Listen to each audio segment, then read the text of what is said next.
नक्सलवाद तो कई इलाकों में अभी भी सक्रिय है और बड़ा कैडर, बड़ा दस्ता इनका जंगल में घूम रहा है। लेकिन क्या आपको मालूम है कि रेड कॉरिडोर किसे कहा जाता है और रेड कॉरिडोर का दिल कहाँ है? क्यों माना जाता है कि इसका सबसे बड़ा खूनी मैदान इसी इलाके में है? तो चलिए इसे पूरी कहानी को आपको समझाएंगे कि आखिर रेड कॉरिडोर का दिल कौन सी जगह है और कैसे इस इलाके को खूनी मैदान बताया जाता है। इस इलाके में लोग रात तो छोड़िए दिन में भी जाने से खौफ खाते हैं, डर और दहशत में आ जाते हैं। तमाम आत्मसमर्पण और नक्सल अभियान के बावजूद अभी भी 4 ऐसे कुख्यात माओवादी इस रेड कॉरिडोर के दिल में मौजूद हैं, जिनके पीछे 10,000 से अधिक सुरक्षा बल के जवान लगे हैं, लेकिन उनकी हर रणनीति फेल साबित होती है। तो चलिए शुरुआत करते हैं। सबसे पहले नाम बस्तर का जैसे ही किसी के जहन में आता है तो तस्वीर ब्लास्ट, खून, गोली बारूद की सामने आ जाती है। यहाँ पर सबसे ज्यादा नक्सल वारदात हुई है। बस्तर रेंज इतना खतरनाक है कि कई बॉलीवुड की फिल्म में भी आपको इस इलाके की कहानी दिखाई गई है और बताया गया है कि कैसे हर गोली पर एक माँ की नींद उड़ जाती है तो किसी के सर से बाप का साया उड़ जाता है। यहाँ कितनी गोली चली यह गिनना मुश्किल है, लेकिन शायद अब 25 साल के छत्तीसगढ़ में अब जब 26वां साल में हम एंट्री करने वाले हैं तो तस्वीर बदली बदली दिख सकती है। हालांकि यह दावा पुलिस का है और सवाल भी है कि आखिर क्या सच में महज 5 माह में पूरी तरह से नक्सलवाद इस रेड कॉरिडोर के दिल से भी खत्म हो जाएगा। तो बात अब रेड कॉरिडोर की कर रहे हैं तो रेड कॉरिडोर के दिल यानी बस्तर को दिल माना जाता है और इसी बस्तर के जंगल को कहा जाता है यहाँ का छत्तीसगढ़ का सबसे बड़ा खूनी मैदान अगर कोई इलाका है तो छत्तीसगढ़ का जंगल है। सुरक्षा बल के जवान भी यह मान रहे हैं कि अभी भी यह जंगल काफी कुख्यात है और इस जंगल के अंदर खूंखार दुर्दांत नक्सली मौजूद हैं, जिनकी संख्या 300 से ज्यादा है और 4 ऐसे नाम हैं जो सरकार की नींद उड़ाए हुए हैं।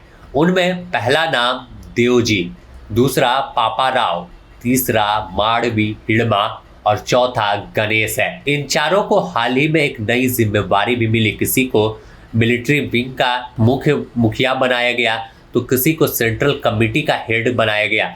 यह तमाम नाम ऐसे हैं जो हथियार अब भी डालने को राजी नहीं है और सभी पर 1-1 करोड़ रुपए का इनाम घोषित है। तो यह 4 वह चेहरे हैं जो 2026 में सबसे बड़ी चुनौती नक्सल मुक्त करने में सुरक्षा बल के जवानों के सामने पड़े हुए हैं।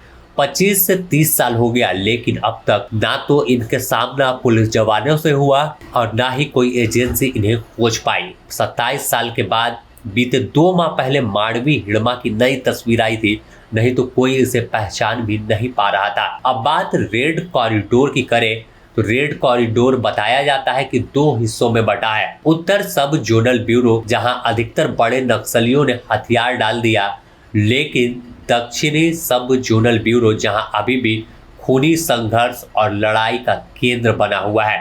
पश्चिमी बस्तर, दक्षिणी बस्तर और दरभा के पहाड़ी के इलाकों में 4 कमांडर गुरिल्ला दस्ते के साथ मौजूद हैं। गुरिल्ला दस्ता आप समझ सकते हैं कि जंगल तमाम बारीकियों से वाकिफ होता है और घातक वार करने में काफी माहिर होता है। बिना हथियार के भी यह गहरी चोट देते हैं और पल भर में कभी पेड़ के ऊपर तो कभी जमीन के अंदर छुप जाते हैं। तो यह सबसे बड़ी चुनौती होती है और पूरे जंगल से यह वाकिफ होते हैं। इनका ही दस्ता और इनके साथ 300 नक्सली के साथ जन मिलिशिया जो दस्ता होता है, जो इनके सपोर्टर होते हैं, वो विंग भी इस जंगल में मौजूद है।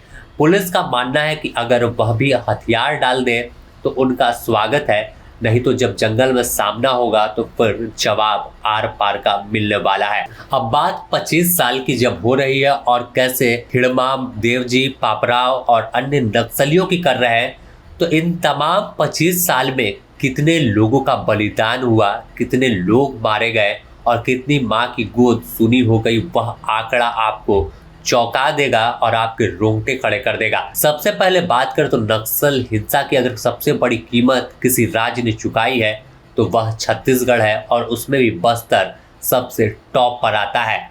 आंकड़े खुद बता रहे हैं कि 3,404 मुठभेड़ हुए हैं और 1,541 नक्सली मारे गए, वहीं 1,315 जवान शहीद हुए। साथ ही 1,817 निर्दोष नागरिकों की जान चली गई, यानी 1,541 नक्सली मारे गए, 1,315 जवान शहीद हुए।